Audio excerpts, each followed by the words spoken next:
এখন যুব প্রতিনিধিদের পক্ষ থেকে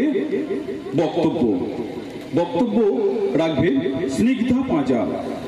বক্তব্যের বিষয় মানব কল্যাণে বিবেকানন্দের শিক্ষা দর্শন। স্নিগ্ধা পাঁচাকে মঞ্চে আসার জন্য আহ্বান জানাচ্ছি।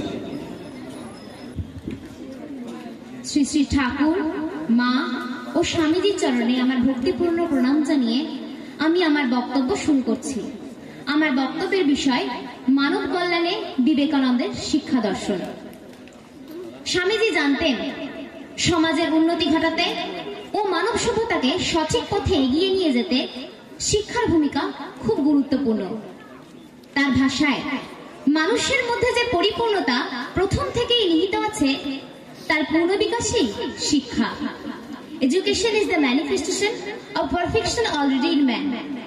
তিনি বলতেন, আমাদের সেই রূপ শিক্ষার প্রয়োজন যার দ্বারা মানুষের চরিত্র গঠন হয়, মানসিক বল বৃদ্ধি পায়, বুদ্ধির বিকাশ হয় ও সে নিজের পায়ে দাঁড়াতে শেখে।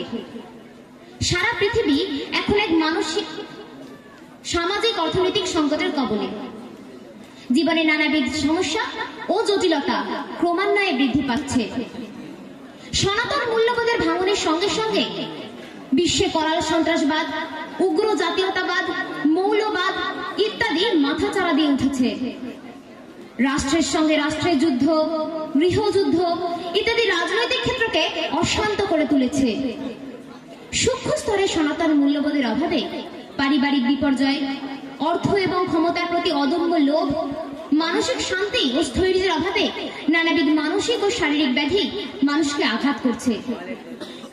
বর্তমান বিশ্বে ঘটে চলা নানারূপ হিংসাত্মক কার্যকলাপের পশ্চাতে রয়েছে আজকের ছাত্র সমাজের বিচ্ছিন্নতাবোধ ও নৈরাশ্য। প্রকৃত শিক্ষার অভাবে তার দিগ্ভ্রান্ত, দিশেহারা। সামনে কোনো ইতিবাচক আদর্শের অভাবে জীবন তাদের কাছে অর্থহীন হয়ে উঠেছে।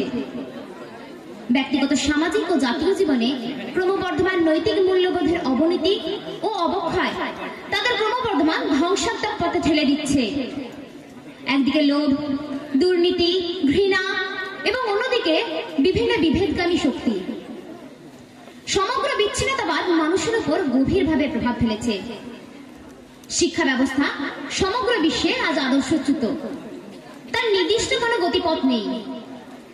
আজকের শিক্ষা ব্যবস্থা একটি ছাত্রের মগজে কোনো রকমে একটু তথ্য ঢুকিয়ে দেয় এবং সে হয়তো একটি চাকরিও জুটিয়ে নিতে পারে তার সে স্বল্প তথ্য লাভের ভিত্তিতে। কিন্তু বেশিরভাগ ছাত্রছাত্রী কোনো মহৎ আদর্শের দ্বারা অনুপ্রাণিত হয় না। মানুষ তৈরি হলো স্বামীজির কাজ, একজন ভবিষ্যৎ দ্রষ্টা হিসেবে যা তার কর্তব্য ছিল। অন্যভাবে বলতে গেলে চরিত্র গঠন বা প্রকৃত মানুষ হয়ে ওঠা এটা প্রত্যেকেরই ব্যক্তিগত কর্তব্য। একজন মানুষ যদি নিজেকে উন্নত চরিত্রের উত্তরাধিকারী হিসেবে গড়ে তুলতে পারে, তবে বিশ্বের কোনো শক্তি তাকে ধ্বংস করতে পারবে না। আমরা প্রত্যহ খুন, ধর্ষণ, রাহাজানি ইত্যাদির ভয়াবহ সংবাদ পাই, যার সাথে প্রত্যক্ষ বা অপ্রত্যক্ষভাবে তরুণ ছাত্র সমাজ লিপ্ত আছে। পশ্চিমী দেশগুলোতে পরিস্থিতি আরো সাংঘাতিক। তরুণ শিক্ষার্থীদের দেখা যায় বিদ্যালয় প্রাঙ্গণে হিংসাত্মক বন্দুক নির্ভর সংস্কৃতি যেন শিক্ষার একটা অঙ্গবিশেষ।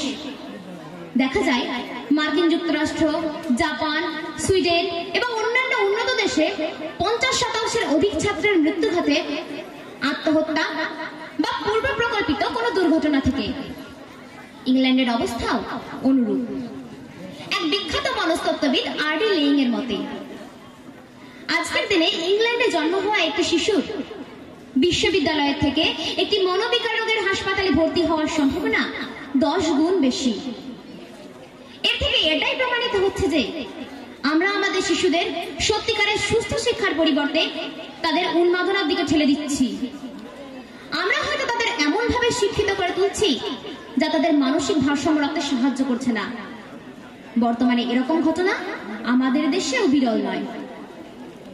1 শতাব্দীর আগে স্বামী বিবেকানন্দ ভারতীয়দের সতর্ক করে দিয়েছিলেন, ভারতের শিক্ষা ব্যবস্থা ধর্মনিরপেক্ষ এবং আধ্যাত্মিক হওয়া প্রয়োজন।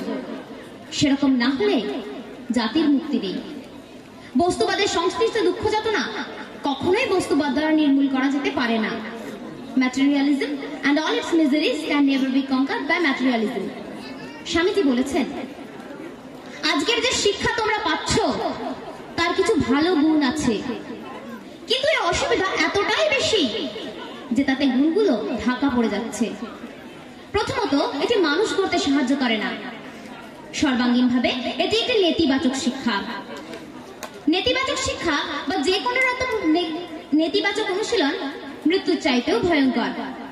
বাস্তবিক পৃথিবীতে এখনো শিক্ষার প্রয়োজন। স্বামীজি বলেছেন, শিক্ষার প্রথম কাজ হলো মানুষকে শক্তিশালী করা।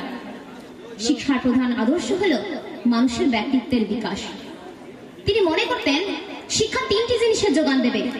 প্রথমত, মাতৃভূমির প্রতি ভালোবাসা। দ্বিতীয়ত, মন্দকে প্রতিরোধ করার ক্ষমতা। এবং তৃতীয়ত, লক্ষ্যে পৌঁছানোর অচলতা। ভারতবর্ষের শিল্পায়নকে স্বাগত জানিয়ে স্বামীজি বলেছেন, আমাদের চাই ইংরেজি শিক্ষার সাথে ইংরেজি আর সায়েন্স পড়ানো, চাই টেকনিক্যাল এডুকেশন, চাই যাতে ইন্ডাস্ট্রি বাড়ে, লোকে চাকরি না করে দুটো পয়সা করে খেতে পারে। স্বামীজির মতে শিক্ষাই সমস্ত দুর্নীতির বিরুদ্ধে দাঁড়িয়ে এই আমূল পরিবর্তনের হাতিয়ার হয়ে উঠতে পারে। 1894 খ্রিস্টাব্দে 23 জুন মাইসরের মহারাজকে একটি চিঠিতে স্বামীজি জানিয়েছিলেন, ভারতের জীবনে সমস্ত দুঃখের মূলই হল তার দরিদ্র জনগণের দুর্দশাগ্রস্ত অবস্থা। এই শ্রেণীর মানুষদের যে সেবাটি আমরা দিতে পারি সেটা হলো তাদের শিক্ষাদান করা এবং তাদের হারানো পরিচয়কে উদ্ধার করা। দরিদ্র কৃষকরা যদি শিক্ষার নিকট পৌঁছতে না পারে তবে শিক্ষাকেই চাষির লাঙলের কাছে, মজুরের কারখানার কাছে ইত্যাদি সর্বত্র স্থানে যাইতে হইবে। বর্তমানে Sarva Shiksha Abhiyan, mid day meal ইত্যাদির মাধ্যমে আমরা স্বামীজির বক্তব্যের ছায়াই দেখতে পাই। আজকের দিনে তপশিলি জাতি, উপজাতিভুক্ত মানুষের সংরক্ষণের ব্যবস্থা আছে। স্বামীজির নির্দেশ এই উদ্দেশ্য সাধন আরো বেশি কার্যকরী ও কল্যাণজনক। তিনি বলেছেন, ব্রাহ্মণের ছেলে যদি একটি শিক্ষকের প্রয়োজন হয় তবে চণ্ডালের ছেলে 10 জনের প্রয়োজন। কারণ প্রকৃতি যাহাকে স্বাভাবিক প্রখর করেন নাই তাহাকে অধিক সাহায্য করিতে হইবে। অর্থাৎ শিক্ষাদানের সময় পিছিয়ে পড়া মানুষদের দিকে অধিক সাহায্যের হাত বাড়িয়ে দিতে হবে। স্বামীজি চেয়েছিলেন মানুষ গড়া শিক্ষা। মানুষ গড়তে না পারলে কোনো দরিদ্র দূরীকরণ কর্মসূচি সফল হতে পারবে না। তিনি বলেছেন, যে শিক্ষায় নিজের পায়ে ভর করে দাঁড়ানো যায় সেটাই হলো প্রকৃত শিক্ষা। ধর্মকে বাদ দিয়ে শিক্ষিত মানুষ হওয়া সম্ভব নয়। তিনি বলেছেন, ধর্ম এমন একটি ভাব যাহা পশুকে মনুষ্যত্বে ও মানুষকে দেবত্বে উন্নীত করে। মানুষের মধ্যে যে দেবত্ব প্রথম থেকেই নিহিত আছে তার পূর্ণবিকাশই ধর্ম। ধর্ম মানে শুধু মতবাদ নয়, ধর্ম মানে সাধনা, সৎ হওয়া আর সৎ কর্ম করা। এই দুইয়ের মধ্যেই সমগ্র ধর্ম। নমস্কার।